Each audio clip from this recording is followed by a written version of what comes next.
आज का इंसान उन चीज़ों को खरीदने के लिए अपना समय लगाकर पैसा कमाता है जिनका इस्तेमाल वो समय ना होने के कारण कभी नहीं कर पाता है। नमस्कार, मैं नवीन उत्रेजा, आपका बहुत बहुत स्वागत है। आप देख रहे हैं मोटिवेशन ग्लोरी।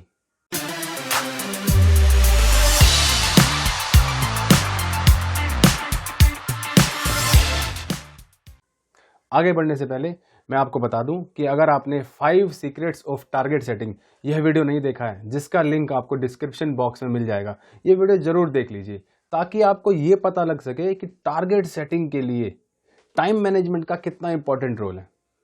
तो आइए आज के वीडियो में टाइम मैनेजमेंट को सीखते हैं। भगवान ने हम सबको, सभी इंसानों को मतलब अलग अलग बनाया है। हर चीज में हम अलग हैं। आप ऑब्जर्व करिए, भगवान ने किसी को गोरा बनाया तो किसी को काला, किसी को छोटा बनाया तो किसी को बड़ा, किसी को मोटा बनाया तो किसी को पतला, किसी को अमीर बनाया तो किसी को गरीब। हर चीज में, हर एक कंपैरिजन में भगवान ने हम सबको अलग अलग बनाया।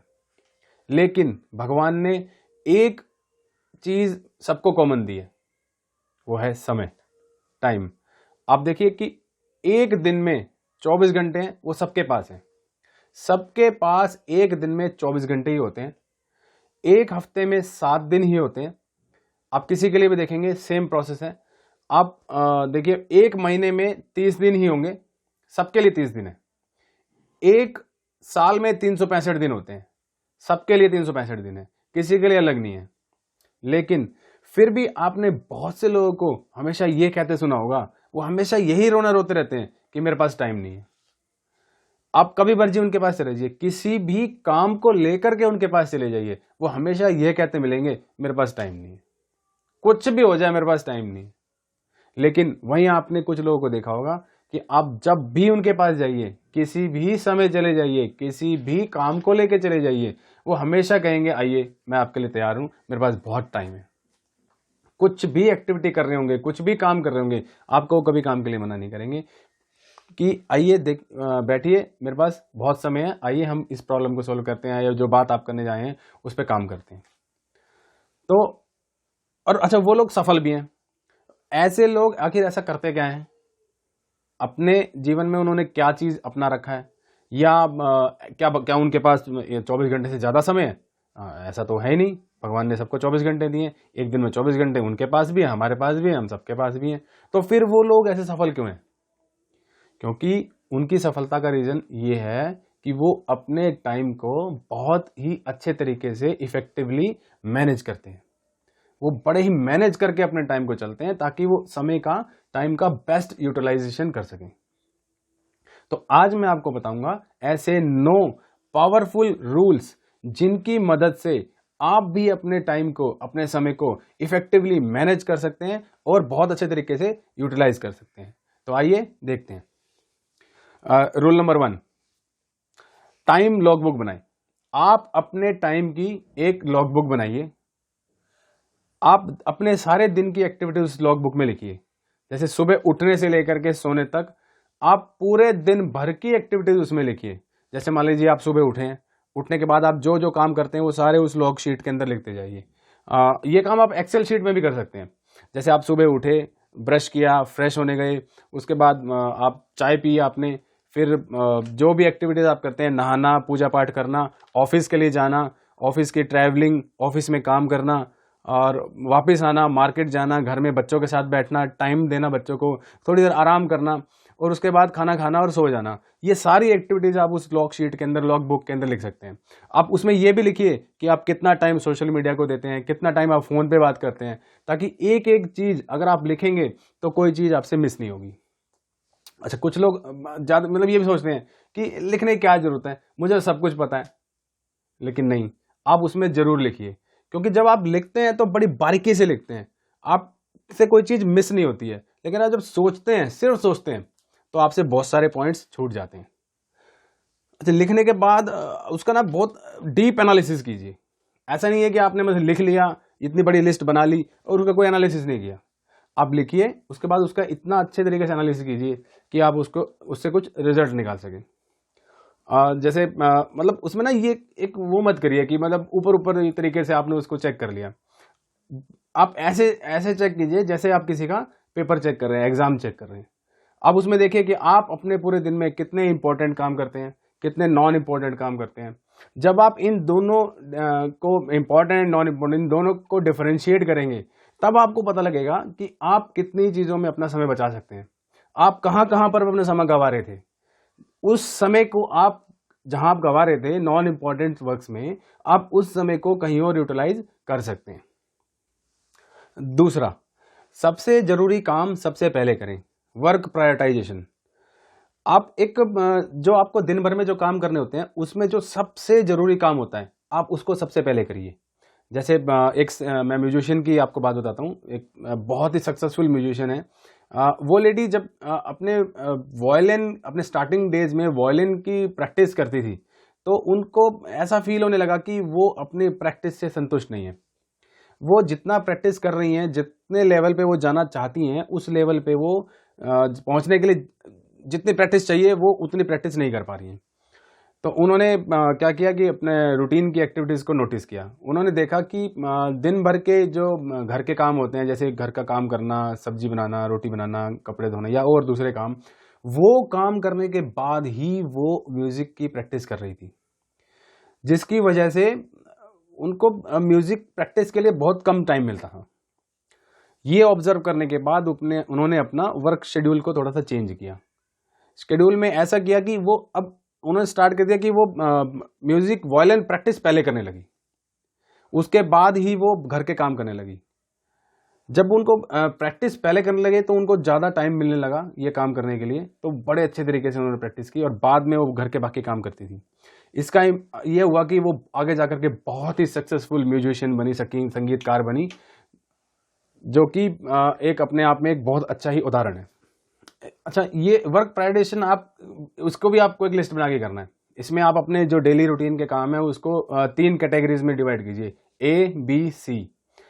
ए कैटेगरी में आप बड़े जरूरी कंपलसरी काम लिखिए। बी कैटेगरी में जो जरूरी कंपलसरी तो नहीं है लेकिन इंपॉर्टेंट बहुत है वो काम लिखिए। और सी कैटेगरी में आप अपने नॉर्मल काम लिखिए। अच्छा, उस ए कैटेगरी के अंदर भी आप उसके बाद फर्दर प्रायोरिटाइजेशन कीजिए, A1, A2, A3।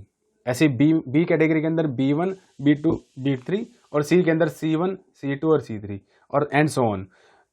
उसमें आप क्या करिए कि पहले आप A1 कैटेगरी के काम को कीजिए, फिर A2 को करिए, फिर A3 को करिए। जब आपकी ए कैटेगरी की लिस्ट A1, A2, A3 ये कंप्लीट हो जाए, तब जाकर के ही आप बी कैटेगरी पे आइए, फिर बी कैटेगरी के काम कीजिए।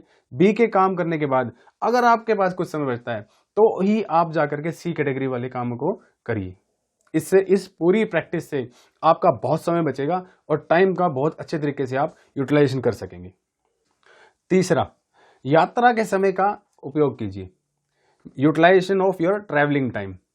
आप देखिए, आप हैं या आपके अड़ोस पड़ोस में या आपके फैमिली में सब लोग ट्रैवलिंग करते हैं। सुबह दिन स्टार्ट होने से लेकर के रात तक आप कहीं ना कहीं ट्रैवलिंग करते हैं।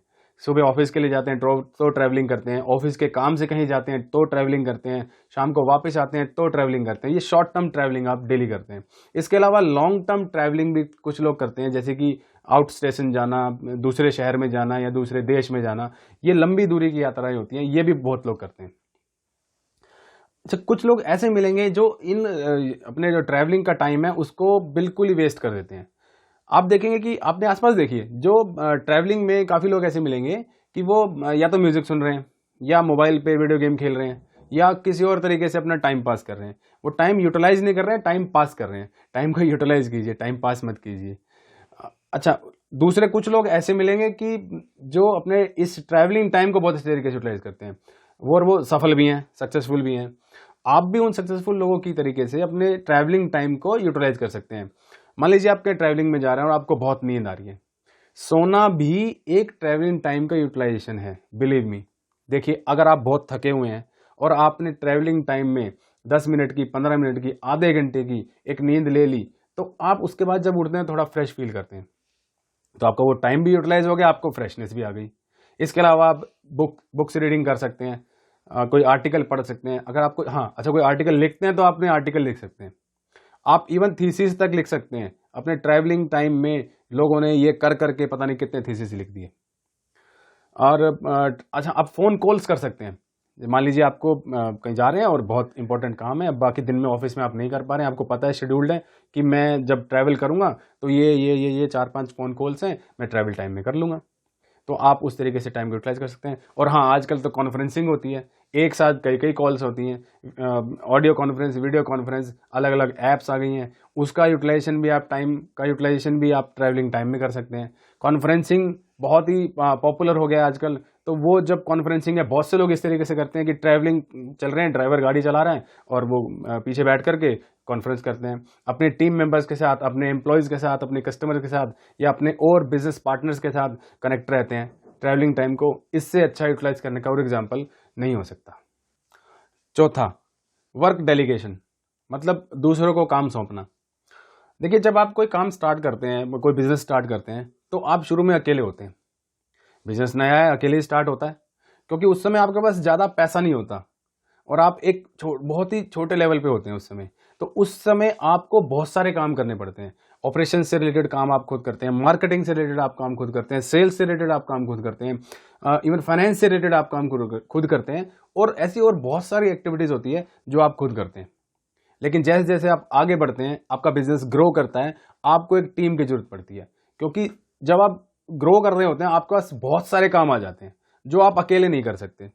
इस सिचुएशन में आपको अपने काम को दूसरों को सौंपना ही पड़ता है। तो जब तक आप उन सभी कामों को अपने ऊपर, अपने कंधों पर लेके चलते हैं, तो आप बहुत ज्यादा सक्सेस नहीं कर पाते। आगे बढ़ने के लिए इंसान को दूसरों की जरूरत पड़ती है।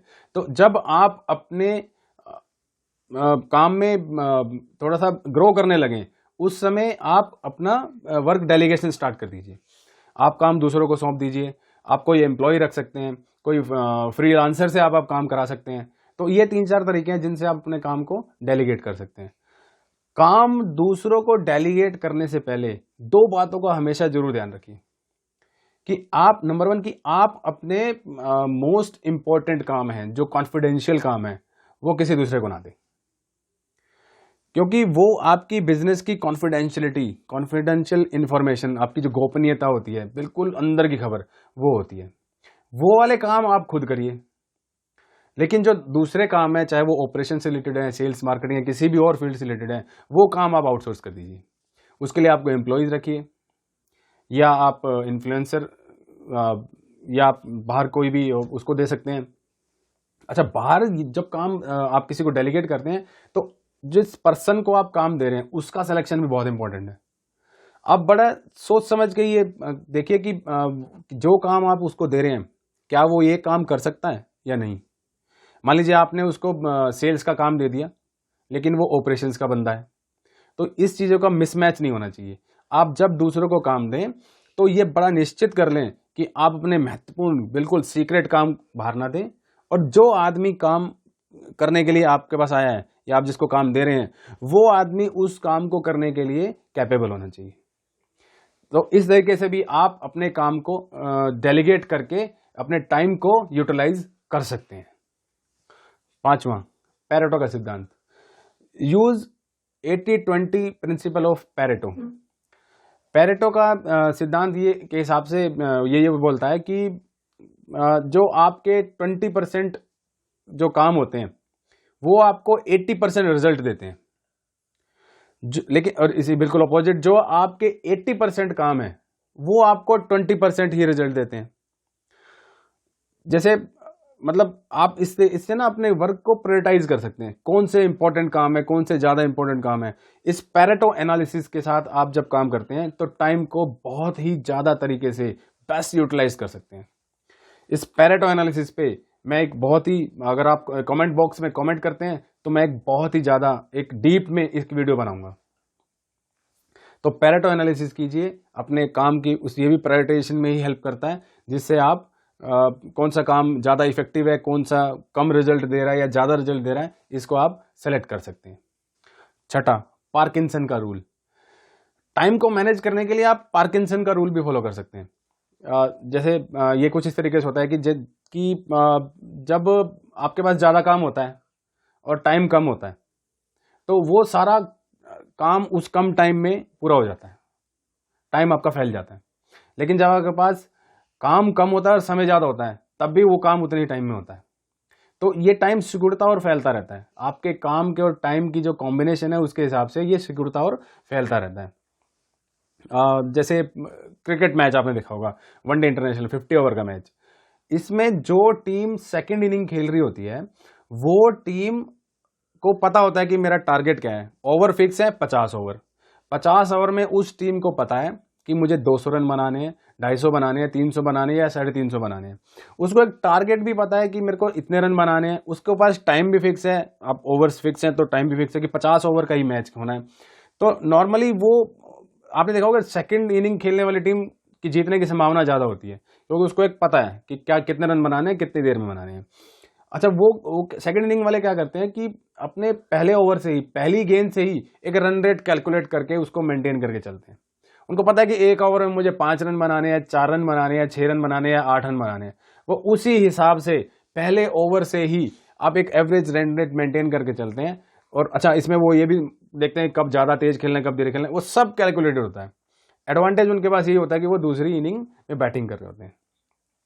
अच्छा, आप देखिए, जब आप कभी कहीं छुट्टी मनाने के लिए घूमने जाते हैं, जब आपको घूमने के लिए जाना है, आप मान लीजिए आज से 5 दिन बाद आपको घूमने जाना है, तो आप अपने ऑफिस का या अपने बिजनेस के जितने भी सारे काम होते हैं आप फटाफट निपटाते हैं। काम उतने ही होते हैं लेकिन आप उसको जल्दी जल्दी करके निपटाते हैं। अब लेकिन हो सकता है ये जो 5 दिन में आपने काम किए, ये 5 दिन के काम आप बाद में 15 दिन में निपटा रहे होते हैं आराम से, अगर आप छुट्टी नहीं जा रहे होते। लेकिन आपको पता है कि आपने छुट्टी पे जाना है, तो ये सारे काम आप 5 दिन में निपटा लेते हैं। तो इस रूल को भी फॉलो करके आप अपने टाइम का बेस्ट यूटिलाइजेशन कर सकते हैं। 7वां पॉइंट, अपने प्राइम टाइम में ही काम कीजिए। जैसे आपने टीवी में देखा होगा कि 8 बजे से शाम को 8 बजे से 10 बजे तक का टाइम प्राइम टाइम होता है। क्यों? अच्छा, उस समय टीवी कमर्शियल्स भी बहुत ज़्यादा आते हैं और उन टीवी कमर्शियल्स का रेट भी बहुत ज़्यादा होता है। क्यों? क्योंकि उस समय सबसे ज़्यादा लोग टीवी देख रहे होते हैं, इसलिए उसको प्राइम टाइम कहते हैं। आप अपने जीवन में भी अपना प्राइम टाइम कैलकुलेट कर सकते हैं। हर आदमी का प्राइम टाइम होता है, लेकिन हर आदमी का प्राइम टाइम अलग अलग होता है। किसी का मॉर्निंग का सुबह सुबह का टाइम प्राइम टाइम होता है, किसी का दोपहर का टाइम प्राइम टाइम होता है, किसी का शाम का होता है, तो किसी का रात का टाइम प्राइम टाइम होता है।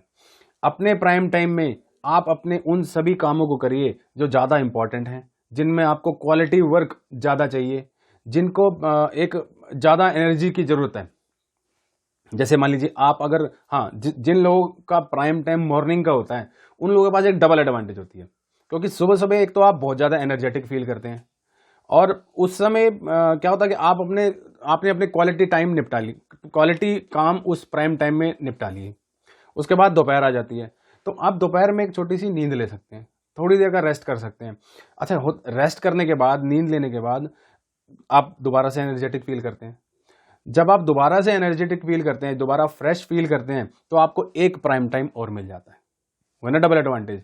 तो मॉर्निंग में प्राइम टाइम मिला और दोपहर बाद फिर प्राइम टाइम मिला, तो आपको डबल एडवांटेज मिलती है। अपने जितने भी मोस्ट इंपॉर्टेंट काम है आप प्राइम टाइम में ही करिए, और जो बाकी छोटे मोटे काम होते हैं वो दूसरे टाइम में करिए। कुछ लोग इसका उल्टा करते हैं कि जो छोटे छोटे हल्के काम है, दिन की शुरुआत करते हैं छोटे छोटे हल्के काम के साथ, और शाम होते होते ये जो बड़े हैवी काम होते हैं जिसपे क्वालिटी वर्क ज़्यादा चाहिए, वो काम वो नहीं कर पाते। तो मोस्ट इंपॉर्टेंट क्वालिटी वर्क वाले काम प्राइम टाइम में करिए, और हल्के काम नॉन प्राइम टाइम में करिए। इस तरीके से भी आप प्राइम टाइम का यूटिलाइज करके अपने टाइम को इफेक्टिवली मैनेज कर सकते हैं। 8वां, अपने आप को व्यवस्थित करिए, ऑर्गेनाइज योरसेल्फ। आप अपने लाइफस्टाइल को भी ऑर्गेनाइज कर सकते हैं। आपने बहुत से लोग देखे होंगे जो बड़े डिसऑर्गेनाइज से रहते हैं। ये ऑफिस में बहुत ज्यादा देखने को मिलता है। जैसे मान लीजिए आपने कभी देखा, आपने खुद भी एक्सपीरियंस किया होगा, काफी लोग मिलते हैं, या आप अपने ऊपर भी ये देख सकते हैं कि मान लीजिए आपको ऑफिस में कोई फाइल या कोई पेपर ढूंढना है, तो कई बार आप उस पेपर को और फाइल को ढूंढने के लिए कई घंटे लगा देते हैं, आपको कहीं नहीं मिलती। लेकिन लास्ट में कुछ घंटे की मेहनत के बाद वो ऐसी जगह मिलती है जहां पर आपने कभी उम्मीद ही नहीं करी थी। तो ये एक ओवरऑल डिसऑर्गेनाइज होता है, जिससे आपका टाइम बहुत ज़्यादा लॉस होता है। तो आप अपने ऑफिस एरिया को भी ऑर्गेनाइज कर सकते हैं। ये बेसिकली एक वर्क प्लेस मैनेजमेंट का पार्ट है। वर्क प्लेस मैनेजमेंट पे भी अगर आप कमेंट करते हैं तो मैं एक वीडियो बनाता हूँ। तो उसमें आपको बहुत ज़्यादा क्लियरिटी होगी कि वर्क प्लेस मैनेजमेंट कैसे काम करता है। इसके अलावा आपकी डाइट, आप वो भी टाइम मैनेजमेंट में कैसे रोल प्ले कर रही है भाई। डाइट में क्या होता है कि मान लीजिए आपने कुछ उल्टे सीधा खा लिया, कभी फूड पॉइजनिंग हो गई या कोई और बीमारी हो गई, आप बीमार हो गए। अब जब आप बीमार हो गए तो आपको उतनी एनर्जेटिक तो आप फील करेंगे नहीं, और हो सकता है कि आपको हॉस्पिटल में एडमिट होना पड़े। भाई जब आप हॉस्पिटल में एडमिट हैं तो आप इतने इफेक्टिवली कैसे काम कर सकते हैं। कुछ लोग आपने देखे होंगे कि एडमिट हैं हॉस्पिटल में, लेकिन वहां बैठ करके लैपटॉप से काम कर रहे हैं या कोई और काम कर रहे हैं, फोन कॉल्स कर रहे हैं, लेकिन उतनी एनर्जी आप में बिल्कुल नहीं आ सकती हॉस्पिटल में बैठ करके, जो आप एक्चुअल वर्क प्लेस में और जब आप बिल्कुल फिट होते हैं उस समय आप ला सकते हैं। तो जब आप अपनी कम एनर्जी, लो एनर्जी के साथ काम करते हैं तो आपकी वर्क एफिशिएंसी भी कम हो जाती है। तो डाइट का आपके टाइम मैनेजमेंट में बहुत बड़ा योगदान है। अच्छा, कुछ लोग क्या करते हैं कि खाना बहुत ज़्यादा खा लेते हैं, स्पेशली लंच टाइम में। भाई लंच टाइम में अगर आप बहुत ज़्यादा खाना खा लेते हैं, पेट ठूस ठूस के फुल भर लेते हैं, तो भी आपके टाइम मैनेजमेंट पे इम्पैक्ट आता है। जब आप ज़्यादा खा लेते हैं तो आप थोड़ा सा लेजी फील करते हैं, चाहे कुछ देर के लिए करते हैं, मान लें घंटा 2 घंटा, थोड़ा लेजी फील करते हैं। आप उतनी चुस्ती के साथ, फुर्ती के साथ काम नहीं कर पाते हैं। अच्छा, जब आप चुस्ती के साथ काम नहीं हो तो काम भी उस तरीके से लेजी होगा। आप डाइसी फील कर रहे हैं तो काम कैसे इफेक्टिवली होगा। कुछ लोग खाना कम खाते हैं, वो भी एक प्रॉब्लम है। जब आप खाना कम खाते हैं तो आप बड़ा थकान सी फील करते हैं, आप थके थके से रहते हैं, लेजी से रहते हैं, सर में दर्द हो रहा है, उतनी चुस्ती वहां तब भी चुस्ती नहीं आ रही, आप बिल्कुल एनर्जेटिक नहीं है, तो भी काम नहीं होगा। तो ये वो एग्जांपल्स हैं कि आप डिसऑर्गेनाइज रहेंगे तो आपके काम में इंपैक्ट पड़ेगा और कहीं ना कहीं आपका टाइम लॉस होगा। आप स्लो काम करेंगे या काम कर ही नहीं पाएंगे। तो इस चीज को फॉलो करके भी आप अपने टाइम को मैनेज कर सकते हैं। 9वां पॉइंट, डेडलाइंस।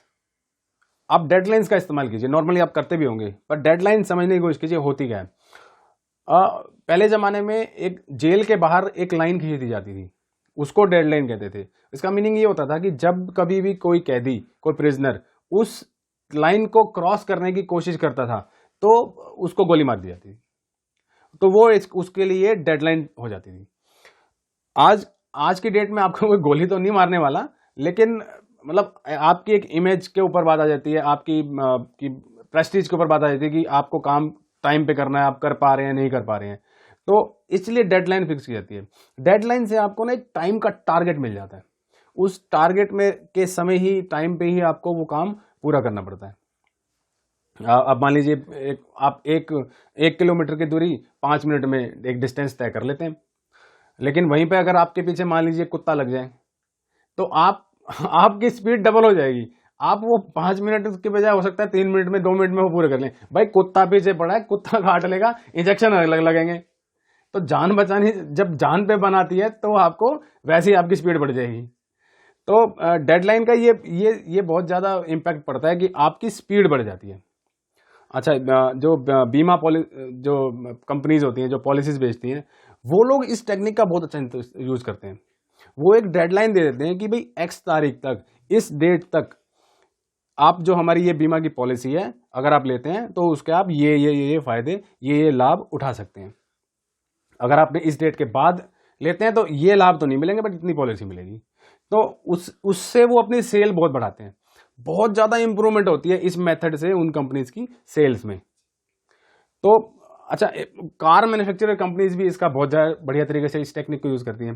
भाई अभी जैसे 31 दिसंबर आने वाला है, अभी सभी कंपनीज ने मोस्टली ये स्कीम निकाली हुई है कि 31 तारीख तक अगर आप कार परचेज करते हैं तो आपको डिस्काउंटेड प्राइस में कार मिलेगी। लेकिन अगर आप 31 के बाद करते हैं तो भैया रेट बढ़ने वाले हैं। तो इससे भी वो बहुत गाड़ियां बिक रही हैं। अपने आसपास देखिएगा, इन दिनों बहुत ज्यादा गाड़ियां बिकती हैं क्योंकि डिस्काउंटेड प्राइस में मिल रही होती हैं। तो इस मेथड को यूज करके कंपनीज को यह फायदा होता है कि उनकी सेल बढ़ जाती है, और एक कस्टमर को, एक कंज्यूमर को यह फायदा होता है कि उसको एक डिसीजन मेकिंग के लिए एक तरीका मिल जाता है। तो डेडलाइन कंपनीज के लिए सेल बढ़ाने का भी तरीका है और कस्टमर के लिए डिसीजन मेकिंग का भी तरीका है। तो डेडलाइन का इस्तेमाल करके भी आप अपने टाइम को इफेक्टिवली मैनेज कर सकते हैं। तो ये थे वो 9 पावरफुल रूल्स जिनका इस्तेमाल करके आप अपने टाइम को इफेक्टिवली यूटिलाइज कर सकते हैं और बहुत सारा समय बचा सकते हैं। वीडियो अगर पसंद आया हो तो लाइक कीजिए और अपने आसपास देखिए कि जो लोग आपको दिखते हैं कि उनको इस टाइम मैनेजमेंट की बहुत ज़्यादा जरूरत है, उनको जरूर शेयर कीजिए ताकि उनकी मदद हो सके। ऐसे ही और वीडियोस के लिए चैनल को सब्सक्राइब कीजिए और नोटिफिकेशन बेल को ऑन कीजिए ताकि इस तरीके के वीडियो सबसे पहले आपको मिल सके। मिलते हैं ऐसे ही एक और वीडियो में, तब तक के लिए मुस्कुराते रहिए, स्टे मोटिवेटेड। जय हिंद।